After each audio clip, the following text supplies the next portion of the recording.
icy wind blew throughout the small village of Halaska, as many of the northerners that lived there gathered around a two-way radio, waiting for some kind of response from the neighboring countries about what was going on outside the borders. The Inuits that lived there felt the giant earthquake a few days ago and were quite literally cut off from the rest of the world as the entire continent was torn apart. All of the villages had no choice but to patiently wait for news from the other side of the globe. Suddenly, all of the sled dogs started to bark upon hearing the sound of an approaching aircraft in the distance. The villagers quickly came out from their igloos and looked confused as they saw a private jet landing on the barren ice about a mile out from the village. Once the plane came to a complete stop, it powered down and the side door opened so the passengers could get out. A blue hedgehog was the first to step off, followed by a red echidna, white bat, and an orange two-tailed fox, as well as 2 humans accompanying them. Oh my gosh! It's freezing here! Wish we had brought some warmer coats. I'm just glad we're not cooped up on that plane anymore. Yeah, it feels good to stretch. You do realize you both slept almost the entire way, right? Just then, Rouge's ears picked up the sound of barking coming their way. Everyone looked over and saw a bunch of dogs pulling a sled with a person on it. The sled came to a halt, and a short man dressed warmly in pelts got off and looked up in shock at what he was seeing. A long silence was felt before Jade finally broke the ice. Hello there! The Inuit man didn't answer, as he seemed to be confused and still in a state of shock. Do you speak English? Finally, the man blinked and nodded before answering. Yes. I speak English. What brings you to our village? We're looking for a temple around here. One that contains Light Gaia. Do you know of it? The man's eyes widened, and he jumped back when the fox spoke. You talk? Of course we can talk. Never seen a Mobian before?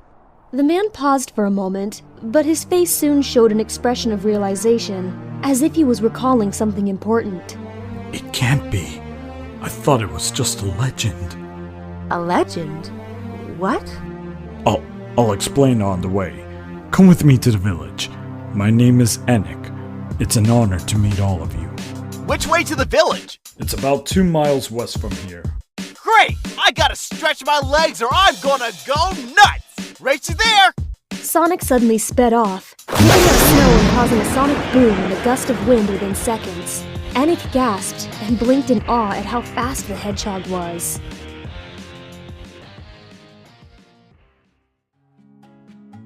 Minutes later, Anik arrived back at the village gate with Jade, Kurt, and the Mobians.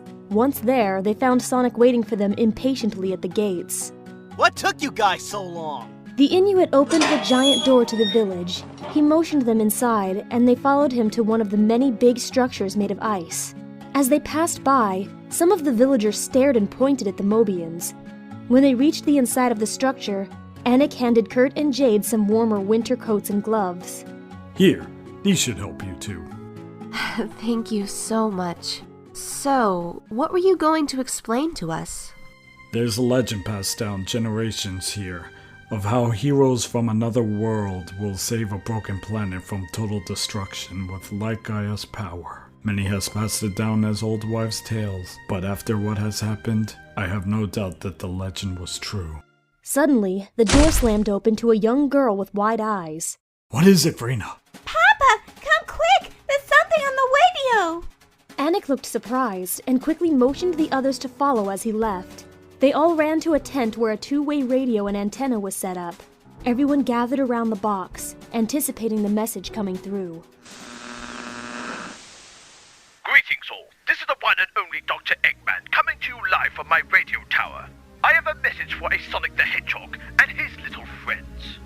Sonic, I know the professor must have led you to where Light Gaia is by now. I want you to bring it to me in exchange for Amy and Cream. I will leave them unharmed if you surrender Light Gaia. If not, I will give them over to Dr. Cameron, and he will do whatever he wants with them. The choice is yours, Sonic. You have until sunrise. The radio went silent, and static was the only sound in the room at that moment. Sonic looked away and clenched his fist in frustration. He should have known that Eggman would have used Amy and Cream's safety against him. He couldn't bear to even imagine what Dr. Cameron would put the girls through because of him. He sighed deeply and made up his mind.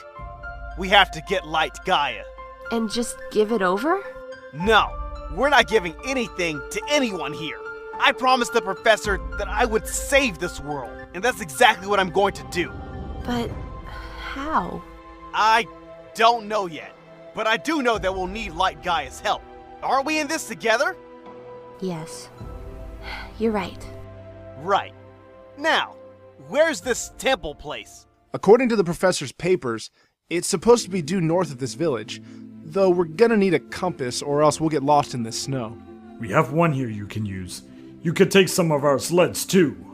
Thank you so much for your help, Anik. We really appreciate it. Guys, we really need to go before the sun goes down. With that said, the group boarded the sled and commanded the dogs to pull. Sonic kept pace next to them as they hurried to the coordinates on the map. Anik and the other villagers waved goodbye and wished them luck as they slipped away into the distance. Please be careful. The world is counting on you guys.